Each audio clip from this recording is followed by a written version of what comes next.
Hai teman-teman, welcome to my channel and my first video. Ya, saya akhirnya jadi nih buat channel ini gitu untuk men-sharing aktivitas-aktivitas saya di pasar saham Indonesia.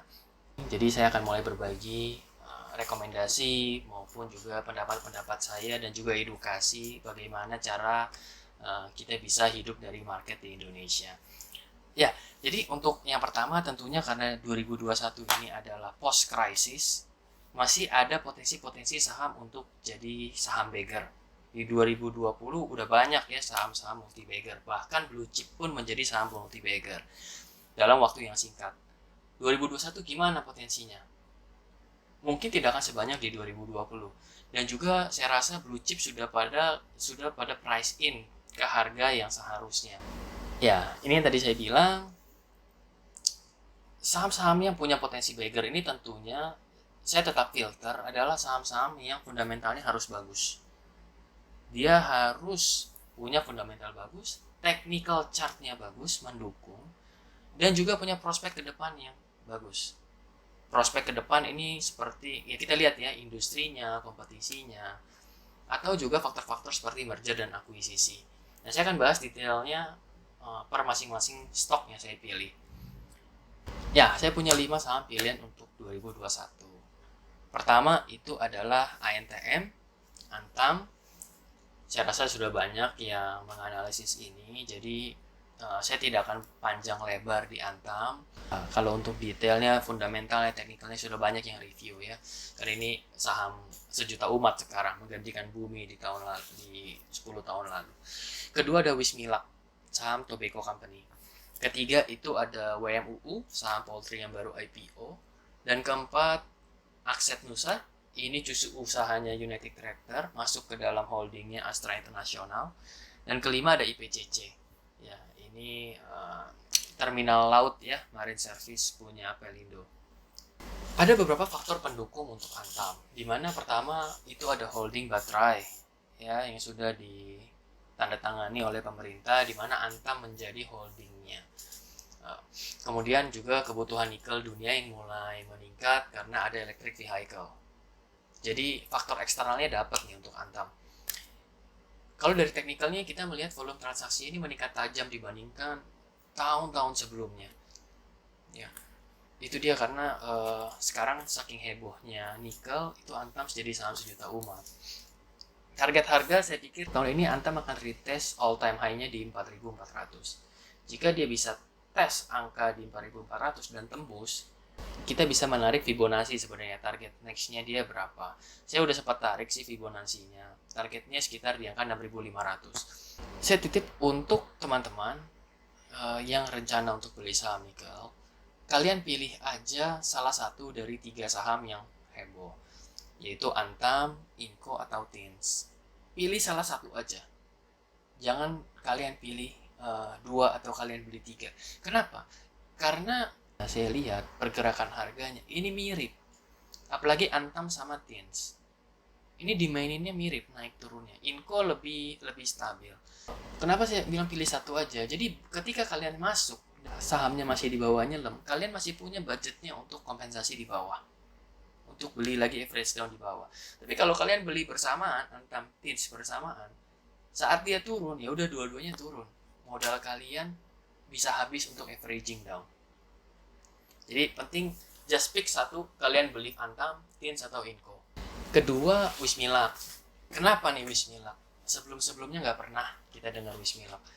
Cuma di 2020 karena Covid, rokok-rokok HMSP, Gudang Garam, Jarum, ya rokok-rokok premium itu pada pindah ke Wismilak.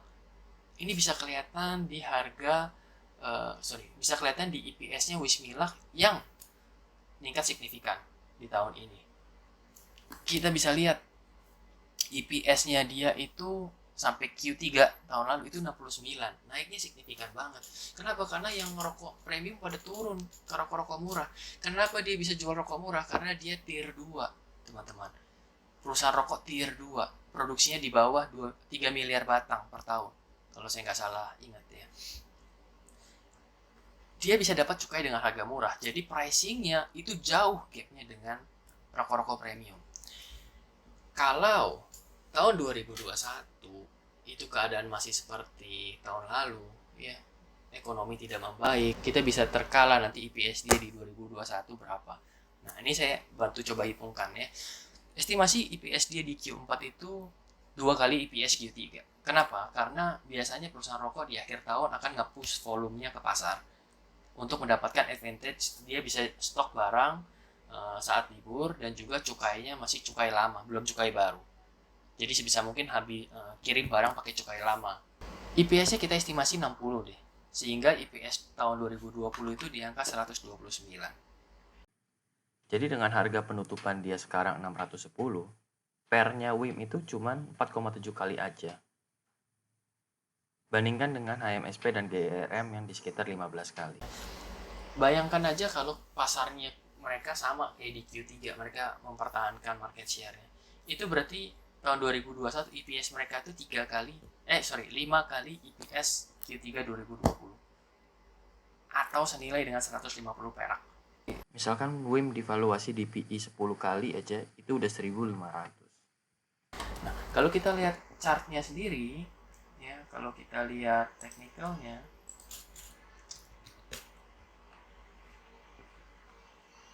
ini masih memungkinkan. Ini weekly ya, channel weekly. Kita bisa lihat, laba WIM sekarang adalah laba terbesar dia seumur dia berdiri, gitu ya. Ini all time high-nya ada di angka 1000, itu tahun 2013.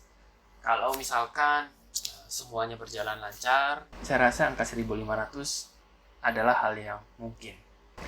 Apakah WIM ini cocok untuk long term? Nah, ini kalau long term sedikit question mark ya. Kenapa? Karena jika dia semakin banyak memproduksi rokok, dia melebihi 3 miliar batang, maka dia harus naik kelas ke tier 1. Dan di tier 1 berarti cukai rokoknya akan mahal dan setara dengan HMSP dan GRM. Dia tidak dapat pricing advantage lagi, dimana dia harus mulai bertarung dengan branding. Jadi saya rasa WIM untuk di jangka panjang bukan pilihan yang bagus untuk diinvestasikan. Tapi untuk di tahun ini saham layak diperhatikan. Next, Widodo Unggas Makmur. Ya, ini saham IPO. Jadi gini, untuk saham IPO saya lebih melihat fundamental dari perusahaan itu dan juga prospeknya ke depannya. Karena data historisnya belum ada. Data historis dalam bentuk teknikal ya. Jadi lebih banyak ke fundamental, sentimen, dan prospek. Ini berdasarkan target manajemen tahun 2021, WMU ini akan mencapai penjualan 4,3 triliun. Kemarin manajemen memang sempat menurunkan dana IPO dari 35% menjadi 15%. Namun setelah dikonfirmasi dengan foundernya Widodo Makmur Unggas, secara top line tidak akan ada perubahan. Namun secara bottom line mungkin ada perubahan sedikit karena ada dana yang seharusnya dari IPO tapi jadi menggunakan utang bank. Saya rasa kita masih bisa memakai target angka ini untuk proyeksi PI ke depannya. Nah, kalau untuk PI di 2020 sendiri, dengan laba bersih dia kurang lebih 7,4 per share, itu PI-nya ada di 35,6. PI 35,6 di industrinya itu termasuk mahal, bahkan lebih mahal daripada Cepin yang paling tinggi di industri, di sektornya. Cuman kalau kita melihat prospek ke depannya ya, kita hitung dengan PI saat laba bersih 2021-nya tercapai, yaitu di angka 23,2 rupiah per share, maka PI-nya itu di harga 264 itu hanya 11,3 kali.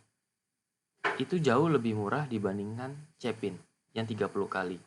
Sedikit di atas Java 10,2. Nah, kalau kita berhitung misalkan kita ambil tengah deh di average-nya.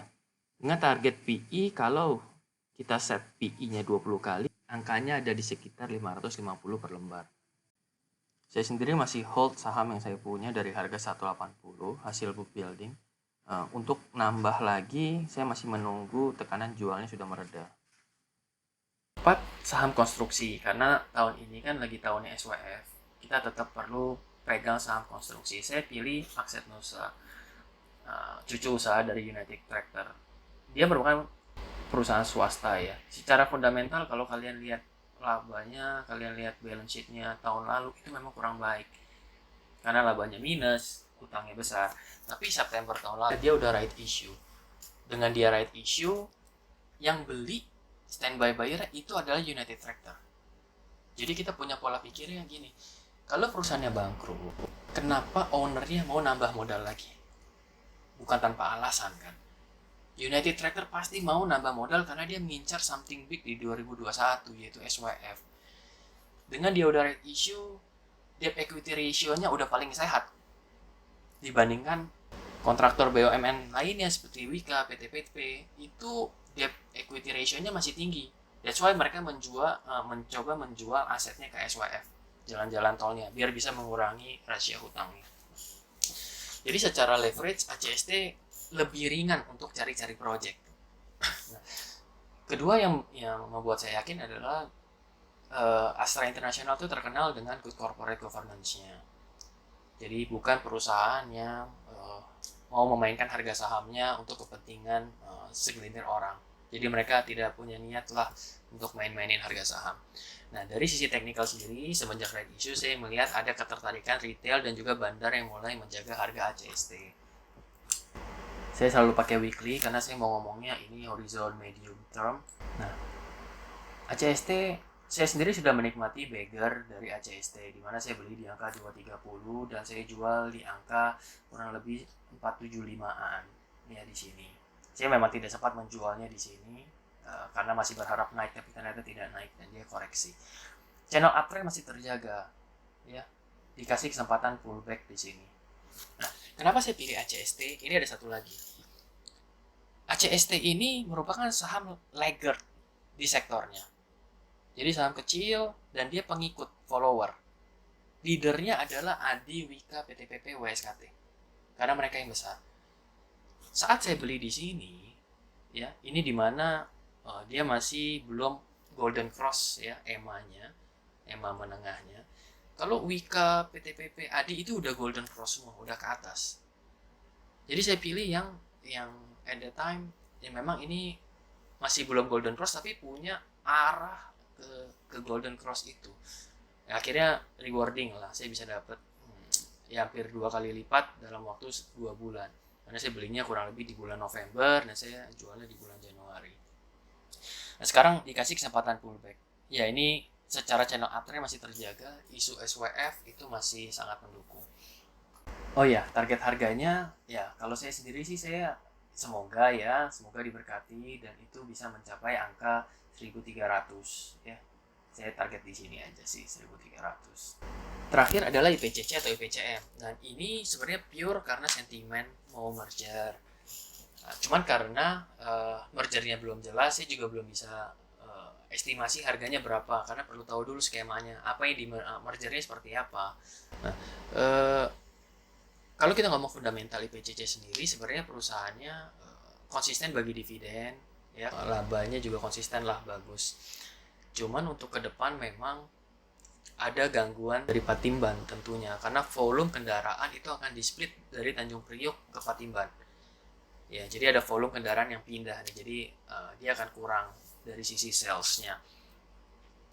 Tapi let's see lah, hopefully merger ini menjadi merger of the lifetime seperti BRI Syariah kemarin. Jadi kalau sedikit cerita, kemarin pas BRI Syariah saya sempat encourage teman saya beli BRIS. Kenapa? Karena bayangkan BRIS ini akan jadi Bank Syariah Indonesia, ya, kumpulan dari Bank Mandiri, BNI dan BRI. Ini kedepannya akan luar biasa. Karena sekarang tren syariah itu sangat bagus ya, sangat pesat. Dan kalian kalau tidak percaya, coba kalian pikir aja dulu Mandiri itu juga gabungan dari 4 bank yang mau bangkrut, ya. Itu Exim, saya lupa Bumidaya, Bapindo, satu lagi saya nggak ingat. Apalagi sekarang nih gabungan dari 3 bank yang luar biasa. Kalau dulu Mandiri itu 4 bank yang mau kolaps. Ini 3 bank yang sangat sehat, BRI, BNI, Mandiri. Kalau mereka bisa optimalkan semua itu tinggi. Growth-nya akan tinggi lah. Terbukti antusiasmenya cukup tinggi ya. Dari harga 150 bisa jadi hampir 3 ribuan. Di PCC kita berharap seperti itu. Cuman karena belum banyak belum muncul skemanya seperti apa, ya kita masih wait and see dan coba ambil di area-area support dulu. Kalau kita lihat chartnya, ya kemarin sempat break nih ya, break habis itu turun. Nah ini saat naik panjang, ini adalah saat muncul isu mergernya, kemudian turun ya. Dan sekarang naik lagi di sini. Ya saya sendiri sebenarnya sudah ada posisi, ya posisinya di angka sekitar 570-an saat dia masuk ke atas, saat dia udah mulai naik ke atas. Tapi tentunya posisi saya tidak terlalu banyak karena masih wait and see juga.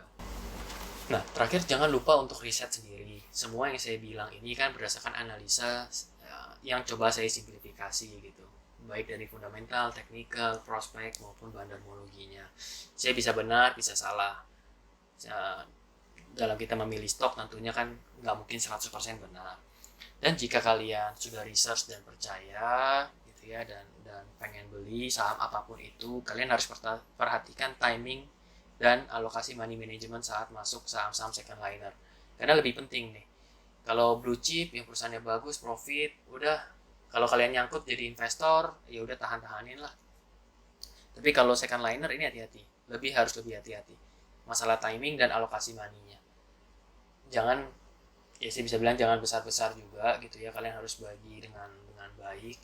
Terus dari alokasi itu pun belinya bertahap, selalu dicicil. Jangan langsung all in. Karena kalau kalian belinya all in dan ternyata harganya turun ke bawah, dikasih murah lagi, kalian nggak bisa beli di bawah. Selalu pakai konsep piramida ya. Cicil 3 kali, semakin ke bawah itu cicilannya semakin besar. Gitu. Dan ini kan uang kalian, that's your money, it becomes your responsibility. Jadi tanggung jawab harus dari kalian juga. Kalian yang capek-capek cari duitnya, saya cuma share aja potensi-potensi yang ada. Kalian yang tanggung jawab ya atas keputusan pembelian atau penjualan kalian. Semoga kita semua cuan di 2021 dan semoga saham-saham yang saya bilang ini juga bisa menjadi beggar di 2021. Terima kasih. Sampai jumpa di video berikutnya.